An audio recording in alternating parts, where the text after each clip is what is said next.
എം.ടി. വാസുദേവൻ നായർ. രണ്ടാം ഊഴം. ഭാഗം 9. കാട് വരണ്ടു കിടക്കുകയായിരുന്നു. വർഷം കാത്തു നിൽക്കുന്ന ഇല കൊഴിഞ്ഞ് വിളറിയ മരങ്ങൾ, കരിയിലകൾ അടിച്ചുകൂട്ടി ഉണ്ടാക്കിയ താൽക്കാലിക മെത്തകളിൽ ജ്യേഷ്ഠനും അനുജന്മാരും തൊട്ടു തൊട്ട് കിടന്നു. അമ്മ എഴുന്നേറ്റ് കഴിഞ്ഞിരുന്നു. വൃക്ഷച്ചുവട്ടിലെ വരണ്ട പുൽത്തട്ട് ശയ്യയാക്കി ഞാൻ ഉണർന്നു കിടക്കുകയാണെന്ന് കണ്ട അമ്മ എന്നോട് പറഞ്ഞു, വെള്ളമില്ലല്ലോ ഒരിടത്തും. ഞാൻ എഴുന്നേറ്റു. വരണ്ട ഇലകൾ ചവിട്ടി മെതിച്ചുകൊണ്ട് നടന്നു. ഒരിടത്തും വെള്ളമില്ല. സുരക്ഷിതമായ വനമെന്ന് വിദുരർ തീരുമാനിച്ചപ്പോൾ വെള്ളത്തിന്റെ കാര്യം ഓർത്തിരിക്കില്ല. മൂന്നാം യാമത്തിൽ ഞങ്ങളെ നോക്കി വന്ന തോണിയിൽ എല്ലാവർക്കും വേണ്ടത്ര ആയുധങ്ങളും ആഹാരവും കരുതി വെച്ചിരുന്നു. ധർമ്മോപദേശങ്ങളുമായി മിക്കവാറും ഒരു അന്യനെ പോലെ കൊട്ടാര വളപ്പിൽ ചുറ്റിത്തിരിയുന്ന വിദുരർ വിശദാംശങ്ങളിൽ കൂടി ശ്രദ്ധിച്ചിട്ടുണ്ട്. പക്ഷേ നീർച്ചാലുകളുള്ള മറ്റേതെങ്കിലും കാട് കണ്ടെത്തേണ്ടി താവളം മാറ്റേണ്ടി വരും. പുഴ കടന്നു കഴിഞ്ഞുള്ള യാത്രയും ദുർഘടമേറിയതായിരുന്നു. തളർന്നു കുഴഞ്ഞ അമ്മയെ കുറച്ചു കഴിഞ്ഞപ്പോൾ ഞാൻ കഴുത്തിലേറ്റ് നടന്നു. നടക്കാൻ വയ്യെന്ന് പറഞ്ഞ് കുറേ ദൂരം കൂടി ചെന്നപ്പോൾ യുധിഷ്ഠിരൻ ഇരുന്നു. അവിടെ തന്നെ കിടന്നു കളയാമെന്ന് നിർദ്ദേശിച്ചത് സഹദേവനാണ്. ഒരു കാട്ടുമുയൽ പൊന്തക്കാട്ടിൽ നിന്ന് തെറിച്ചു ചാടി എൻ്റെ മുമ്പിലൂടെ ഓടിപ്പോയി. മൃഗങ്ങളുള്ള കാട്ടിൽ വെള്ളമില്ലാതിരിക്കില്ല. ഉണങ്ങിയ പുല്ലിൽ ചവിട്ടടികൾ പതിഞ്ഞത് കണ്ടു. ഒരിടത്ത് ഉണങ്ങാത്ത കുറുനരി കാഷ്ടം. ഞാൻ മണം പിടിച്ചു നോക്കി. കാട്ടാളന്മാർക്കും മൃഗങ്ങൾക്കും മാത്രമേ വെള്ളത്തിന്റെ ഗന്ധം പിടിച്ചെടുക്കാൻ കഴിയൂ. അപ്പോൾ അകലെയല്ലാതെ ഒരിടത്തു നിന്നും ജലപക്ഷികളുടെ ശബ്ദം കേട്ടു. വരണ്ട കാട്ടിലെ പ്രഭാതത്തിൽ കേൾക്കേണ്ട സംഗീതം അത് തന്നെ. ഞാൻ നടത്തത്തിന് വേഗം കൂട്ടി. ആമ്പലിലയുടെ ആകൃതിയിൽ തെളിനീര് നിറഞ്ഞു നിൽക്കുന്ന ചെറിയ ജലാശയം, ചുറ്റുമുള്ള വരൾച്ചയുടെ നടുവിൽ അഹങ്കരിച്ചു നിൽക്കുന്ന പച്ചപ്പിന്റെ പടർപ്പുകൾ. ഞാൻ ആദ്യം വെള്ളം കുടിച്ചു. പുകയുടെ ഗന്ധവും മണ്ണും ശരീരത്തിലാകെ ഒട്ടിച്ചേർന്ന് നിൽപ്പുണ്ട്. തണുത്ത വെള്ളത്തിലിറങ്ങി വിചാരിച്ചതിലേറെ ആഴമുണ്ടായിരുന്നു. കുറച്ചിടെ നീന്തിയ ശേഷം കുളിച്ച് കരയ്ക്ക് കയറി വസ്ത്രം പിഴിഞ്ഞെടുത്തപ്പോഴാണ് വെള്ളം കൊണ്ടുപോകേണ്ടത് എങ്ങനെയെന്ന് ആലോചിച്ചത്. ഉത്തരീയത്തിൽ വെള്ളം കോരി നടന്നു നോക്കി. 10 അടി നടക്കുമ്പോഴേക്കും ചോർന്നു പോകും. ഞാൻ വിഷണനായി നിൽക്കുമ്പോൾ ചെടിപ്പടർപ്പിന്റെ മറവിൽ നിന്ന് ഒരടക്കി പിടിച്ച ചിരി കേട്ടു. നോക്കുമ്പോൾ മാന്തോലുകൊണ്ട് അരമാത്രം മറച്ച ഒരു കാട്ടാള യുവതി ഈ പരിസരത്തിൽ നോക്കി നിൽക്കുകയായിരുന്നുവോ എന്ന് ഞാൻ സംശയിച്ചു. അടുത്തേക്ക് ഭയമില്ലാതെ വന്ന അവളെ ഞാൻ ക്രോധഭാവത്തിൽ നോക്കി. കൈത്തണ്ടയിൽ പന്നിത്തേറ്റകൾ കടഞ്ഞ കടകങ്ങൾ, കഴുത്തിൽ പുലിനഖങ്ങൾ, അർദ്ധചതുരാകൃതിയിൽ വെട്ടിക്കോർത്ത ഒറ്റഴിമാല. അവൾ അടുത്തു നിന്നപ്പോൾ എന്നോളം ഉയരമെണ്ടെന്ന് തോന്നി. കരിമരക്കാതലിന്റെ നിറം. നടക്കുമ്പോൾ കണങ്കാലിൽ എവിടെയോ ചുള്ളിക്കമ്പുകൾ ഒടിയുന്ന പോലെ ശബ്ദം. അവൾ എന്റെ ചുറ്റും പ്രദക്ഷിണമായി നടന്നു. പുലിനഖമാല കിലുങ്ങി. കാമരൂപ വനങ്ങളിൽ നിന്ന് കൊമ്പനാനങ്ങളുടെ മതപിണ്ഡങ്ങൾ പോലെ തെറിച്ചു നിൽക്കുന്ന അവളുടെ മുലകൾ. നടക്കാൻ ആരംഭിച്ച എന്നോട് നിൽക്കാൻ കൈകാണിച്ച അവൾ പൊന്തക്കാട്ടിൽ എവിടെയോ ഓടി മറഞ്ഞു. തിരിച്ചു വന്നത് വലിയ ഇലകളും കൊണ്ടായിരുന്നു. ഇലകൾ കാരമുള്ളുകൾ കൊണ്ട് കോർത്തുകൊണ്ട് അവൾ അരികെ നിന്നപ്പോൾ വാരി വലിച്ചു കെട്ടിയ മുടിയിൽ ഏതോ മൃഗക്കൊഴുപ്പിന്റെ സുഖമില്ലാത്ത ഗന്ധം. ഉത്തരീയം എന്റെ ദേഹത്തിൽ നിന്ന് പറിച്ചെടുത്ത് അവൾ തുന്നിക്കൂട്ടിയ ഇലകൾ അതിൽ പരത്തി വെച്ചു. വെള്ളം കൊണ്ടുപോകാനുള്ള പാത്രമായി കഴിഞ്ഞു. എത്ര എളുപ്പത്തിൽ! വെള്ളം മുക്കിയെടുത്ത് ഞാൻ നടന്നപ്പോൾ അല്പം പിന്നിലായി അവളും വരുന്നുണ്ടെന്നറിയാമായിരുന്നു. താവളത്തിനടുത്തെത്തിയപ്പോൾ ഞാൻ തിരിഞ്ഞു നോക്കി. അവളെ കാണുന്നില്ല. തളർന്നു കിടക്കുന്നവരെല്ലാം എഴുന്നേറ്റ് വെള്ളം കുടിച്ചു. ഗാന്ധാരം തൊട്ട് മാഗന്ധം വരെ, വലിയംകൊട്ട് വിദർഭം വരെ ഭരിക്കാൻ പോകുന്ന എന്ന് ശതശൃംഗത്തിലെ ഋഷിമാർ പറഞ്ഞ യുധിഷ്ഠിരനാണ് കരിയിലകളിൽ തളർന്നു കിടക്കുന്നത്. 18 ദാസിമാരുടെ പരിചരണമേറ്റ് കഴിഞ്ഞ അമ്മയാണ് വെറും മണ്ണിൽ തലകുനിച്ചിരിക്കുന്നത്. ഞാൻ അസ്വസ്ഥനായി. യാത്ര തുടങ്ങിയെന്ന് അമ്മ വിദുരർക്ക് സന്ദേശം അയച്ചു. എങ്ങോട്ട്? നാമിനി എങ്ങോട്ടാണ്? അപ്പോൾ കാട്ടുകനികളും ചെത്തിയ വലിയ മുളന്തണ്ടിൽ തേനുമായി വീണ്ടും കാട്ടാളത്തി എവിടെ നിന്നോ പെട്ടെന്ന് മുമ്പിലേക്ക് വന്നു. അവളുടെ കാലൊച്ച കൂടി ഞങ്ങളാരും കേട്ടില്ല. അമ്മയുടെ മുമ്പിൽ എല്ലാം നിർത്തിവെച്ച് അവൾ മുട്ടുകുത്തി ശിരസ് നിലത്ത് മുട്ടിച്ചു വന്ദിച്ചു. അമ്മ അത്ഭുതത്തോടെ എന്തുകൊണ്ടോ എന്നെയാണ് നോക്കിയത്. നീ ഏതാണ്? നിന്റെ പേരെന്താണ്? അമ്മ ചോദിച്ചു. അവൾ എൻ്റെ നേരെ നോക്കി നിന്ന കണ്ണുകൾ പിൻവലിച്ച് പതുക്കെ പറഞ്ഞു, ഹിഡിംബി. കാട്ടാളരാണ് ചുറ്റുവട്ടത്ത് എന്ന് തോന്നുന്നു. യുധിഷ്ഠിരൻ യുവരാജാവിന്റെ ഗൗരവം ഇരിപ്പിൽ വരുത്താൻ ശ്രമിച്ചുകൊണ്ട് പറഞ്ഞു. അമ്മയ്ക്ക് സഹായത്തിന് ഇവൾ നിൽക്കുമോ ആവോ? സമ്മാനങ്ങൾ കൊടുക്കാമെന്ന് പറഞ്ഞു നോക്കൂ. പിന്നെ എന്നോട്, ഇവൾക്ക് നമ്മുടെ ഭാഷ അറിയുമോ ആവോ? ഹിഡിംബി ചിരിയൊതുക്കി. അമ്മ അന്വേഷിച്ചു, നിനക്ക് ആരൊക്കെയുണ്ട്? പൈശാചി കൂടുതൽ കലർന്ന പ്രാകൃതത്തിലാണ് അവൾ സംസാരിച്ചത്. മിക്കപ്പോഴും തനിച്ചാണ്. ഒരു സഹോദരനുണ്ട്. അയാൾ ഈ കാട് തൊട്ട് കാമ്യകവും കടന്ന് ഗന്ധമാന്തനം വരെ വേട്ടയാടി നടക്കും. വല്ലപ്പോഴുമേ ഇവിടെ വരാറുള്ളൂ. വീടെവിടെയാണ്? അവൾ കാട്ടിലേക്ക് വിരൽ ചൂണ്ടി. യുധിഷ്ഠിരൻ പറഞ്ഞു, ഇവർക്കെന്ത് വീട്? കാട് തന്നെ വീട്. ഹിഡിംബി വീണ്ടും അമർത്തിച്ചിരിച്ചു.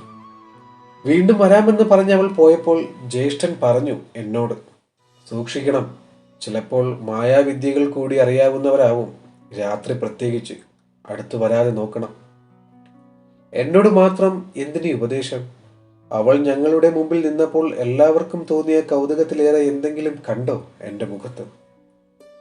വെയിൽ മങ്ങുന്നത് വരെ കിടന്നു മയങ്ങി.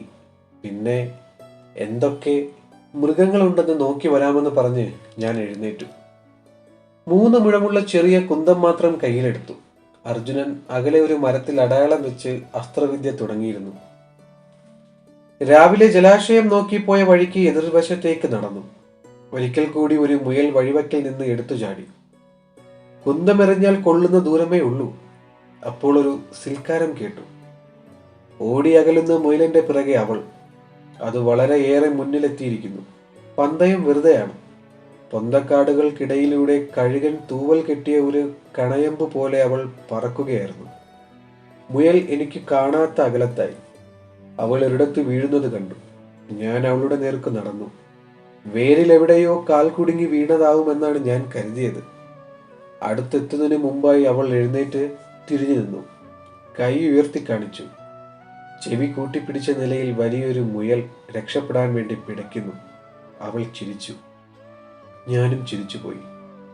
പിന്നെ അവൾ കൈവിട്ടു. ഭയന്ന മുയൽ വിശ്വസിക്കാനാവാത്തതുപോലെ ആദ്യം വിറച്ചു നിന്നു. പിന്നെ പ്രാണഭയത്തോടെ കാട്ടിൽ ഓടി മറഞ്ഞു.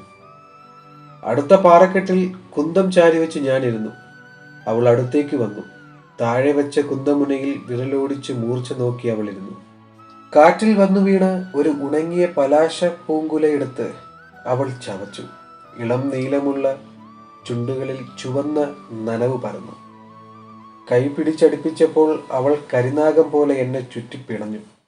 മൃഗക്കൊഴുപ്പിന്റെ ഗന്ധമുള്ള മുടിക്കെട്ടഴിഞ്ഞ് എൻ്റെ മുഖമാകെ ഇരുട്ടിലാഴ്ത്തി. വിശോകൻ അയച്ച ദാസിപ്പെണ്ണിന്റെ നഗ്നശരീരം കൈകൾക്കുള്ളിൽ ഒതുങ്ങി നിന്നിട്ടും ആകെ തണുത്തു നിന്ന ആ രാത്രി ഒരു വിഡ്ഢി സ്വപ്നം പോലെ അകലെ മറഞ്ഞു. ആചാര്യന്മാർ സ്ത്രീ ശരീരത്തിന് പാഠഭേദങ്ങൾ പറയണമെന്ന് തോന്നിയ മുഹൂർത്തം. ഈ അഗ്നിക്ക് 7 അല്ല ജ്വാലകൾ, 70. 70 അല്ല, അയുധം. ഹോതാവ് ദ്രവ്യവും ഹോത്രവും ചാരവുമായി മാറാൻ ഇവിടെ കൊതിക്കുന്നു. പിന്നീട് താവളത്തിലേക്ക് തിരിച്ചു പോരുമ്പോൾ ഞങ്ങൾ തൊട്ടു നടന്നു. നകുല സഹദേവന്മാരുടെ സംഭാഷണം കേട്ടു തുടങ്ങിയപ്പോൾ ഞാൻ നിന്നു. അവൾ മുമ്പേ നടന്നു. കാട് ഇരുളുന്നതുവരെ ഞാൻ അലഞ്ഞു നടന്നു.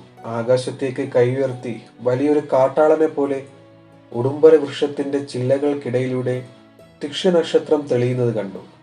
ഞാൻ മടങ്ങി. വൈകി ഇരുട്ടിൽ കാട്ടിൽ നടക്കുന്നതിന് യുധിഷ്ഠിരൻ ശാസിച്ചു.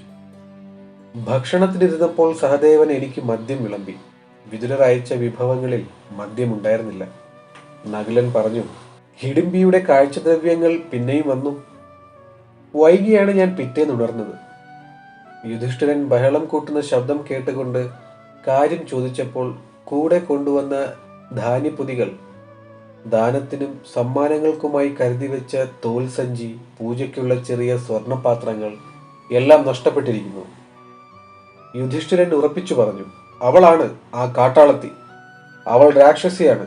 പകൽ മനുഷ്യരൂപത്തിൽ നടക്കും, രാത്രി മായാവിനിയായി വന്ന് കൊള്ളയടിക്കും. മനുഷ്യമാംസത്തിൽ കൊതി തോന്നി തിന്നുകളയാത്തത് തന്നെ ഭാഗ്യം. ഞാൻ താവളത്തിന്റെ ചുറ്റും നടന്നു നോക്കി. ഏതു പാറക്കെട്ടിലും മൃഗങ്ങളുടെ കാലടിപ്പാടുകൾ എനിക്ക് കാണാം. ഇവിടെ വലിയ കാലടിപ്പാടുകൾ പതിഞ്ഞത് ഞാൻ വ്യക്തമായി കണ്ടു. പുരുഷന്റെ നഗ്നപാദങ്ങൾ. ഒന്നും പറയാതെ ഞാൻ ജലാശയത്തിന്റെ നേർക്ക് നടന്നു.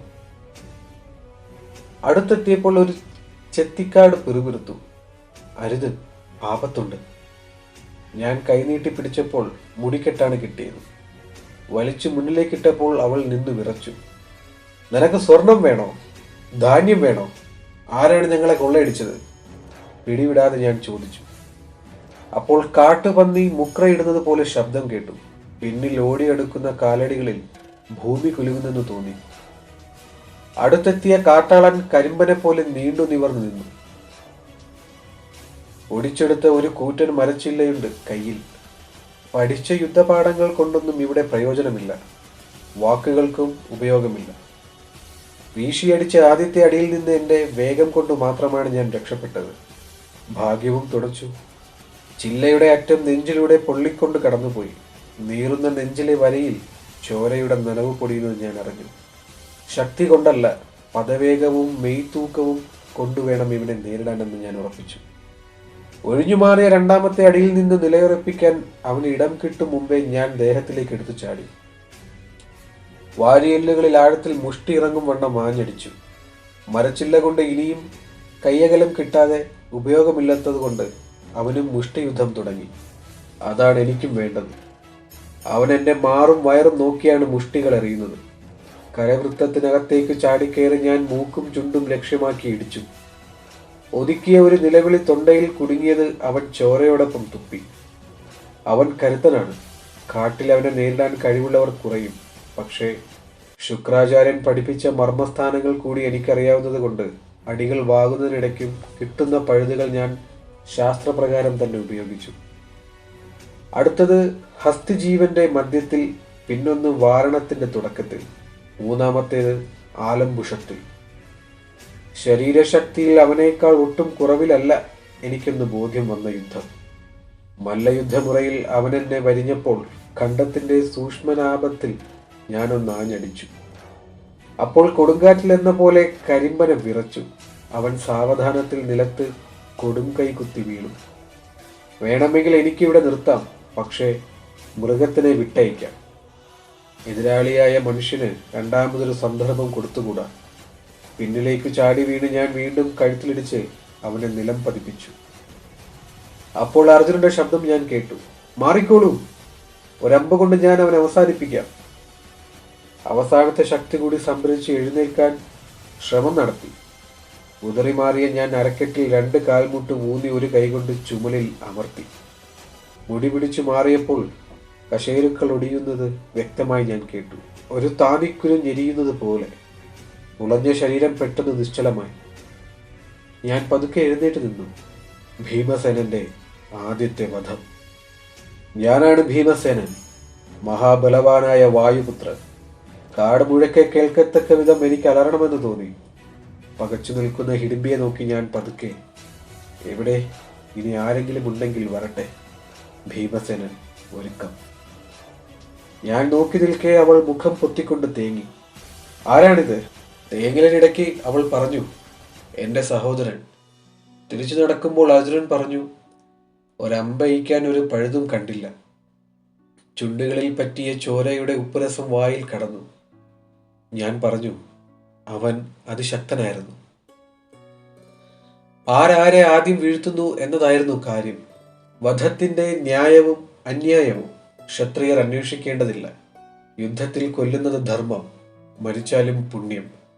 ആദ്യത്തെ കൊലയുടെ ചോരപ്പാടുകൾ കഴുകി തനിയെ നിന്നപ്പോൾ ജേതാവിന്റെ അഹങ്കാരമായിരുന്നില്ല മനസ്സിൽ. വ്യക്തമല്ലാത്തൊരു അസ്വസ്ഥത അത്തിക്കായ്ക്കകത്തെ മഷി പോലെ മനസ്സിൽ ഇഴഞ്ഞു നടന്നു. ഒറ്റയ്ക്ക് വീണ്ടും നടന്നപ്പോൾ തലേന്ന് മുയൽപന്തയം കഴിഞ്ഞിരുന്ന പാറക്കെട്ടിന് സമീപത്തെത്തി. പിന്നിൽ ഉയർന്നു നിൽക്കുന്ന ശൃംഗത്തിന്റെ നടുവിലെ പിളർപ്പിൽ നിന്ന് കാടുകൾ കുളം പിടിച്ചോടി മറഞ്ഞു. ഞാൻ തനിച്ചിരുന്നു. ഉച്ചത്തണലുകൾ മരങ്ങൾക്ക് ചുറ്റുമായി ഓടിത്തുടങ്ങി. അപ്പോഴും ഞാൻ വെറുതെ ഇരുന്നു. അവൾ പിന്നീട് വന്നു. മുഖത്ത് കണ്ണീർപ്പാടുകളില്ല, കുറ്റപ്പെടുത്തുന്ന പരിഭവമില്ല. അടുത്തിരുന്ന് വാൾവര പോലെ മാറല്ലുകൾക്ക് വിലങ്ങനെ പതിഞ്ഞു കിടക്കുന്ന മുറിപ്പാടിന് മീതെ പതുക്കെ തടവി. പിന്നെ എന്റെ ദേഹത്തോട് കണങ്കാൽ മുട്ടിച്ചിരുന്നു. ദുഷ്ടനായിരുന്നു. എന്നാലും അയാൾ ഒരാളെ സ്വന്തമായി ഉണ്ടായിരുന്നുള്ളൂ. രക്തബന്ധത്തിൽ. ദുഃഖമല്ല, വിറയ്ക്കുന്ന ചുണ്ടുകൾ. കഴുത്തിൽ കൈയിട്ട് നെഞ്ചിലേക്ക് അമർത്തിക്കൊണ്ട് ഞാൻ പറഞ്ഞു, നിനക്ക് ഞാനുണ്ട്. അവളുടെ വിരലുകൾ ചോര കക്കിയ പാടുകളിൽ തൂവൽ തുമ്പുകളേക്കാൾ മൃദുലമായി സഞ്ചരിച്ചു. യുദ്ധവും മരണവും ഞങ്ങൾ പിന്നെ മറന്നു. താവളത്തിൽ സന്ധ്യയ്ക്ക് തിരിച്ചെത്തിയപ്പോൾ അവളെ മുമ്പിൽ നടത്തി. അമ്മയുടെ മുമ്പിലേക്ക് അവളെ നീക്കി നിർത്തി ഞാൻ പറഞ്ഞു, അവൾ ഇനി മുതൽക്ക് അമ്മയുടെ ദാസിയാണ്, എന്റെ വധുവാണ്. അമ്മയുടെ കണ്ണുകളിലെ നടുക്കം ഞാൻ ശ്രദ്ധിച്ചു. ഞാൻ മാത്രം. നമസ്കരിച്ച ഹിഡുംബിയുടെ ശിരസിൽ കൈവച്ച് അമ്മ പറഞ്ഞു, നിനക്ക് മംഗളം. പിന്നെ ഞാൻ അവളോട് കൽപ്പിച്ചു, എന്റെ ജ്യേഷ്ഠൻ യുധിഷ്ഠിര യുവരാജാവ്, നമസ്കരിക്കൂ. അനുഗ്രഹിച്ചു ധൃതിയിൽ മാറി നിന്ന ജ്യേഷ്ഠൻ പറഞ്ഞു, ആചാരപ്രകാരം സമ്മാനം തരാൻ ഒന്നുമില്ലല്ലോ കയ്യിൽ, കാലക്കേട്. ഒന്നും വേണ്ട, അവൾ മൃദുവായി മന്ദഹസിച്ചു പറഞ്ഞു. എന്നും അവിടുത്തെ ദയവുണ്ടായാൽ മതി. അനുജന്മാരെയും പരിചയപ്പെടുത്തിയ ശേഷം സ്ത്രീകൾ സംസാരിച്ച് അടുത്തറിയട്ടെ എന്ന് കരുതി ഞാൻ കാട്ടിലേക്ക് നടന്നു. കൂടെ വന്ന സഹദേവൻ എന്നെ അഭിനന്ദിച്ചു. ജ്യേഷ്ഠനും പിന്നാലെ വരുന്നുണ്ടായിരുന്നു. എന്നെ മറ്റുള്ളവർ കേൾക്കാതിരിക്കാൻ മാറ്റി നിർത്തി യുധിഷ്ഠിരൻ പതുക്കെ പറഞ്ഞു, മായാവിദ്യകൾ അറിയുന്നവരാവും. രാത്രിയിൽ രമിക്കാൻ ഒരുമിടരുത്. ഞങ്ങളുടെ കൂടെ തന്നെ നീ ഉണ്ടാവണം. മായാവികളായ രാക്ഷസന്മാരെ പറ്റി ധാരാളം കഥകൾ കേട്ടിട്ടുണ്ട് ബാല്യത്തിൽ. മാനായ രൂപം മാറി വന്ന രാക്ഷസൻ സീതയെ ആകർഷിച്ചതും രാവണൻ എന്ന രാക്ഷസ രാജാവ് സന്യാസിയായി വന്ന് കട്ടുകൊണ്ടുപോയതും ദാസിമാർ പറയുന്ന കഥകളിൽ കേട്ടിട്ടുണ്ട്. ഞാൻ കൊന്ന കാട്ടാളൻ മായാവിയായിരുന്നുവെങ്കിൽ ഈ ദിവസത്തിന്റെ അവസാനം ഇങ്ങനെയാവില്ല. പക്ഷേ ഞാൻ ഉപദേശം ഗൗരവത്തിൽ തന്നെ കേട്ട് തല പിടിച്ചു. 3 ദിവസത്തെ ദുഃഖാചരണം കഴിഞ്ഞപ്പോൾ ഹിഡുംബിയിൽ വന്ന മാറ്റം ഞാൻ ശ്രദ്ധിച്ചു. അവൾ മുടിയിലും കഴുത്തിലും പൂമാലകൾ അണിയാൻ തുടങ്ങി. കാടിന്റെ നിഗൂഢ ഭംഗി മുഴുവൻ അവൾ എനിക്ക് കാണിച്ചു തന്നു. കൊടിയ വേനലിലും പൂത്തു നിൽക്കുന്ന മരങ്ങൾ, മധുരനീര് നിറഞ്ഞ തണ്ടുള്ള ചെടികൾ, വനദുർഗ സ്ഥലികൾ, ഒഴിഞ്ഞൊഴുകുന്ന നീർച്ചാലകൾ, ഇന്ദീവരങ്ങൾ മാത്രം വിടരുന്ന കാട്ടുപൊയ്ക, അങ്ങനെ പലതും. ഹസ്തിനപുരത്തെ ശത്രുക്കളും വനവാസത്തിന്റെ കഷ്ടതകളും ഞാൻ മറന്നു. ദൈർഘ്യം പോരാത്ത പകലുകൾ, ഉദയം വരാതിരിക്കാൻ കൊതിക്കുന്ന രാത്രികൾ. ഒരു സന്ധ്യയ്ക്ക് ഞങ്ങൾ കാട്ടിൽ നിന്ന് തിരിച്ചെത്തിയപ്പോൾ അമ്മ പറഞ്ഞു, നമുക്ക് യാത്രയ്ക്കുള്ള സമയമായി. അർജുനൻ പറഞ്ഞു, ഇളയച്ചൻ വിതുരരുടെ സന്ദേശവുമായി ഒരു പ്രത്യേക ദൂതൻ വന്നിരുന്നു. ഏകചക്രയിലേക്ക് താമസം മാറ്റുകയാണ് നമ്മൾ. യുധിഷ്ഠിരൻ വിശദീകരിച്ചു. ഏകചക്ര ചെറിയ സ്ഥലമാണ്, ബ്രാഹ്മണരുടെ ഗ്രാമം. അവിടെ ബ്രാഹ്മണരെ പോലെ ധാന്യവും ഭിക്ഷയുമായി കഴിഞ്ഞാൽ ആരും അറിയില്ല. കാട്ടിലെ കഷ്ടപ്പാടുകൾ ഇനി വയ്യ. ഹസ്തിനപുരത്തിൽ എന്തൊക്കെ നടക്കുന്നു. വാരണാവതത്തിലെ മന്ദിരം കത്തിയെറിഞ്ഞത് വലിയച്ഛൻ പിൻവലിച്ചു അത്രേ. പിന്നെ ആരൊക്കെ കരഞ്ഞു, അത് ദൂതൻ പറഞ്ഞില്ല. ഭീഷ്മ പിതാമഹൻ, ദ്രോണാചാര്യർ, എന്റെ സൂതൻ വിശോകൻ. അമ്മ തിരക്ക് കൂട്ടി. യാത്രയ്ക്ക് ഒരുങ്ങാൻ വിശേഷിച്ചൊന്നുമില്ല. വഴിയാത്രയ്ക്ക് വേണ്ട ഫലമൂലങ്ങൾ തിരയാൻ ഒരുങ്ങുകയായിരുന്നു ഹിഡുംബി. അമ്മ എന്നെ നോക്കി പറഞ്ഞു, ഹിഡുംബി വരുന്നത് ശരിയല്ല. ജ്യേഷ്ഠൻ എന്റെ തോളിൽ കൈവച്ചു പറഞ്ഞു, ബ്രാഹ്മണരെ പോലെ അവർക്കിടയിൽ കഴിയേണ്ടവരാണ് നമ്മൾ. അപ്പോൾ എന്തോ പൊതിഞ്ഞു കെട്ടിക്കൊണ്ടിരുന്ന ഹിഡുംബി അത് നിർത്തിവെച്ച് അമ്മയെ നോക്കി. പിന്നെ എന്നെ തന്നെ നോക്കിയിരുന്നു. ഞാൻ അവളുടെ കണ്ണുകളെ നേരിടാനാവാതെ തിരിഞ്ഞു നിന്നു. ഞാൻ അടുത്തു വന്ന സഹദേവനോട് പതുക്കെ പറഞ്ഞു, അവൾ ഗർഭിണിയാണ്. അമ്മയ്ക്കറിയാം. അമ്മ എഴുന്നേറ്റ് അവളുടെ സമീപത്ത് ചെന്ന് ശിരസിൽ കൈവച്ച് പറഞ്ഞു, എന്റെ പുത്രവധുവായി ആദ്യം വന്നവളാണ് നീ. നിനക്ക് സൽപുത്രൻ ഉണ്ടാവട്ടെ. എന്നും നിന്റെ സ്നേഹവും പരിചരണവും ഞാൻ ഓർമ്മിക്കും. യാത്രയ്ക്കൊരുങ്ങി നിൽക്കുന്ന സഹോദരൻ യുധിഷ്ഠിരന്റെ പിന്നാലെ നടന്നു. എന്നെ ശാസനയോടെ നോക്കി അമ്മയെ നടക്കാൻ തുടങ്ങി. അമ്പും വില്ലും ചുമലിൽ കെട്ടിവെച്ചു കഴിഞ്ഞ് ഞാൻ പിന്നെയും നടന്നു. അമ്മ വീണ്ടും സംശയിച്ചു തിരിച്ചു വന്നു. നിന്റെ പുത്രൻ വലുതാവുമ്പോൾ എന്നെ കാണാനയക്കണം. എന്റെ 5 മക്കൾക്കും അവനായിരിക്കും മൂത്ത മകൻ. പിന്നെ അമ്മ നടന്നു. ഞാൻ അവളുടെ മുന്നിൽ നിന്നു. നിനക്കായി, പിറക്കാൻ പോകുന്ന എന്റെ സന്തതിക്കായി ഒരടയാളമായി കൂടി വിലപിടിപ്പുള്ളതൊന്നും തരാനില്ലാത്ത ദരിദ്രനാണിപ്പോൾ ഭീമസേന. എന്റെ പാദങ്ങൾ തൊട്ട് നമസ്കരിച്ച് അവളെ എഴുന്നേൽപ്പിച്ച് ശിരസിൽ ചുണ്ടുകൾ അമർത്തി വിട പറയാനുള്ള വാക്കുകൾ കിട്ടാതെ ഞാൻ നിന്നു. പിന്നെ നേരത്തെ ഇരുട്ടിൽ അകന്നകന്നു പോകുന്ന രൂപങ്ങളുടെ ഒപ്പമെത്താൻ വേണ്ടി തിരക്ക് കൂട്ടി ഞാൻ നടന്നു.